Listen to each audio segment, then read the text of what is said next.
So I'm going to wrap up on Chloe now and proceed to talk next about David Madsen, who I think warrants some precedence in relation to Chloe, and also as one of the more obvious red herrings in this game, I think. Relatively early on, in fact pretty much immediately upon meeting him, Madsen displays a covetous, antagonistic and mean-spirited personality, which, as his penchant for harassment and photographing students unravels, it kind of posits him rather too obviously, I think, as an antagonist. Which is to say, Max and Chloe suspect him from an early stage, which indicated to me that it's 100% not going to be him that's guilty. And from the outset, this guy is a bit of a, he's a bit of a dick, but I don't think Madsen's capable of anything overtly evil. And indeed, quite to the contrary, as the subtle threads of Madsen's past come to the fore, and, we kind of engage him in conversation, we discover his history as a soldier. And through his commands to Chloe, for example, I think he accidentally calls her trooper or soldier sometimes. And there's a book in his garage titled Coming Back Home, a veteran's guide. So although he's quite hostile, we start unpicking why that is. And eventually we actually see Madsen as quite a sympathetic character who's relatively placeless in the world. And he relied upon the structure and the ordered lifestyle of the military to give him this raison d'etre.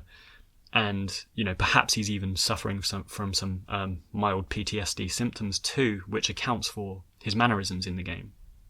He clearly has this paranoia and this constant monitoring of students, which I think is perhaps due to his war experiences and this need to be in control, rather than anything kind of perverted or perverse in his personality. So, for my part, I always sort of suspected that Madsen would turn out to be a good guy, and although I didn't realise it would be quite to the heroic extent it ends up being, and the moment he overpowers Jefferson is almost a liberation and a success story for him, because he remarks that he was never particularly good as a soldier, and through no fault of his own, he's not particularly good as a father figure to Chloe. And, even at the end of the game, during the showdown with Jefferson in the darkroom, he consistently gets outdone without considerable assistance from Max. And, this is a fight against an art teacher. But, the fact he does eventually overpower Jefferson is a sort of salvation that someone like David Madsen desperately wants, and I think deserves too. For him, it's an encounter that shows he's finally made a positive difference to the world, albeit in a very small and microcosmic way in the grand scheme of things. And just to note, because I do think he's quite a sympathetic character, the final decision-making you can make with Madsen is that you can conceal or you can admit to him that Jefferson's murdered Chloe.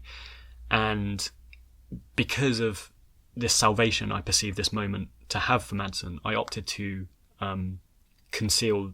I basically opted to lie to him and say that Chloe, you're going to find Chloe and not that she's dead, because I think the moment can quickly turn into one of failure and loss of hope for this guy. He's in a fragile way, and I felt that nothing was to be gained from telling the truth in this circumstance. And I think the fact he does, this crime of passion in murdering Jefferson as well, if you do tell him, I think that's something that Madsen would live to regret if you did indeed let that happen.